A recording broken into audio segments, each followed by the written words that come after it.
Hello everyone and welcome to a splendid learning experience with Sisha who is splendid. Today we're going to be talking about direct variation. That's on page 138 in your books, lesson 3.7. So I hope I'll be able to help you do what you need to do in math. So let's get started. Okay, so today's key idea is on direct variation, which is two quantities x and y show direct variation when y equals kx and when k is a number and not 0. So basically it's saying that the two variables x and y, if one changes then the other one changes proportionally. So they have like the same ratio. We learned about proportions and how they like equal each other in a way, okay? Down here the graph of y equals kx is a line that passes through the origin.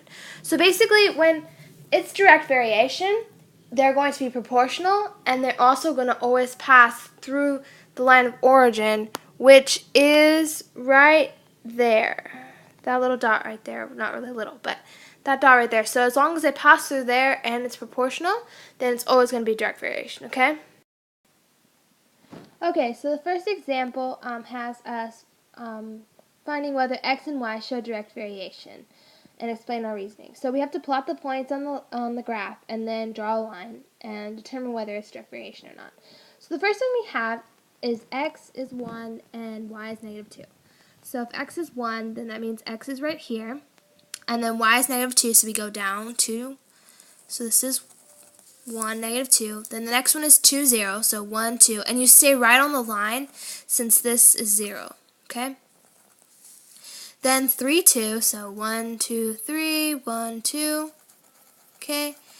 And then 4, 4. 1, 2, 3, 4, 1, 2, 3, 4. Now we can make our line. That is a horrible line. Okay? And then look at our points. Let's see. 1 over negative 2. 2 or 0. Do those look proportional to you? Not really. So I don't think these are proportional. And plus, it does not go through the point of origin. So this is not direct variation. Okay? Okay, so let's do another one together. So we have, let's actually turn this. We have 0, 0, 2, 2, 4, 4, and 6, 6 to plot, okay? So 0, 0 will be right on the line right here on the point of origin because 0, don't go 0 left, don't go 0 right, don't go 0 up or down. So 0 is right there. And then 2, 2, so 1, 2, 1, 2, 4, 4, 1, 2, 1, 2, 3, 4. 6, 6, 1, 2, 3, 4, 5, 6. 1, 2, 3, 4, 5, 6. Okay. Now put our line through. Okay. And now we have, it's through a point of origin. And plus we have 2 over 2, 4 over 4. Do those look proportional? Yes, they all are proportional because each time this one is, it's like a pattern. So each time this one is multiplied by 2, you get 4. 4 times, well actually not multiplied by 2, but add 2, add 2, add 2. Okay, and so, and it passes through the point of origin. So we know this is an example of direct variation. Yay! Okay? Okay, let's try another one on your own. So go ahead and make your graph and see if it shows direct variation. And when you're ready to check, pause the video. Okay, so let's go ahead and check your answer. So the first one we have is 1, negative 1. So 1 is right here, and the negative 1 will be right here. Okay, and then the next one is 2, 0, so 1, 2, and 0, because the next one is the one, the y coordinate is always up or down, and x is always left or right, okay? Next one is 3, 1, so 1, 2, 3, 1. And then next is 4, 2. 1, 2, 3, 4, 1, 2. Okay, so we have our line, so let's go ahead and look at our numbers. They do not look proportional, so if we have 1 over negative 1, 2 over 0, those don't look proportional. Okay, so, and plus it does not pass through the point of origin, so we know this is not direct variation. Okay, so now we're going to learn how to identify it when it's in an equation. So we learned that y equals kx, so k being a number, is the direct variation kind of formula. Okay, so if we have, for example, y plus 1 equals 2x, but we got to solve for y. So we subtract 1, this is now y equals 2x minus 1. And if you look, it can't be written as y equals kx because there's an extra number over here. So this is not an example of direct variation.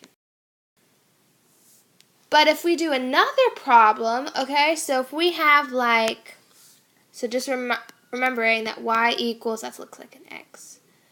Y equals kx, k being a number but can't be 0. If we have 1/2 y equals x and we solve for y, so that means we multiply by 2, we would now get 2x equals y, and that is just like this, with k being a number and not 0, and y, so we know that this is an example of direct variation.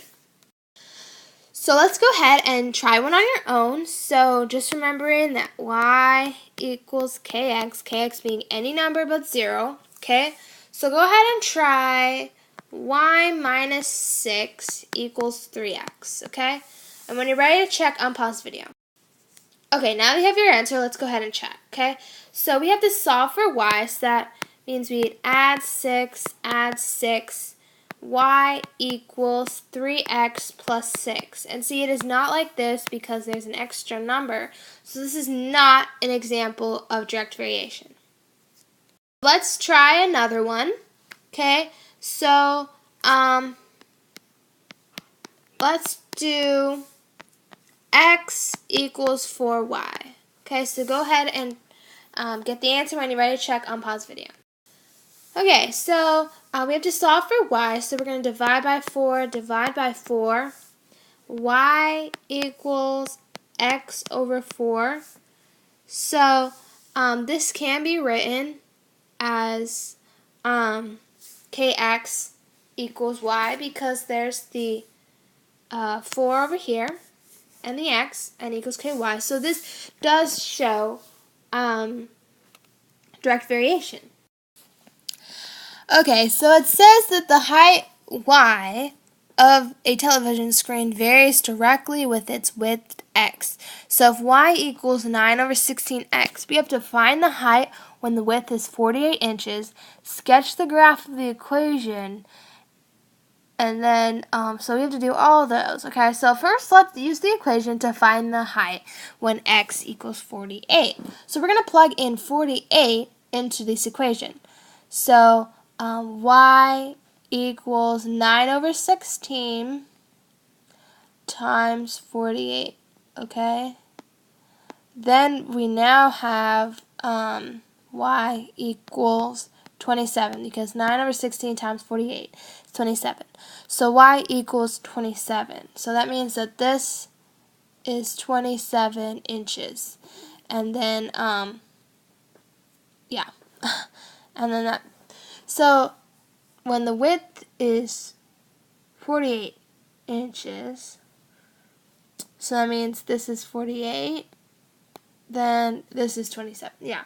So now we have to sketch a graph, plot the points, and then draw the line that passes through this point and the origin. So when you draw your graph will end up looking somewhat like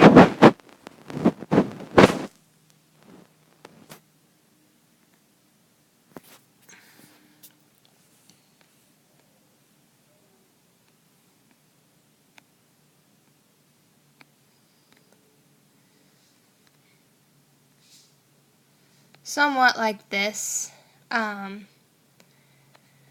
And you have your answer now. So, butakkamida, thank you so much for tuning in. I hope I was able to help you do what you need to do. I just want to remind you guys that you all are splendid, and I hope you guys have a splendid day. This has been another splendid learning experience with Saoirse, who is splendid.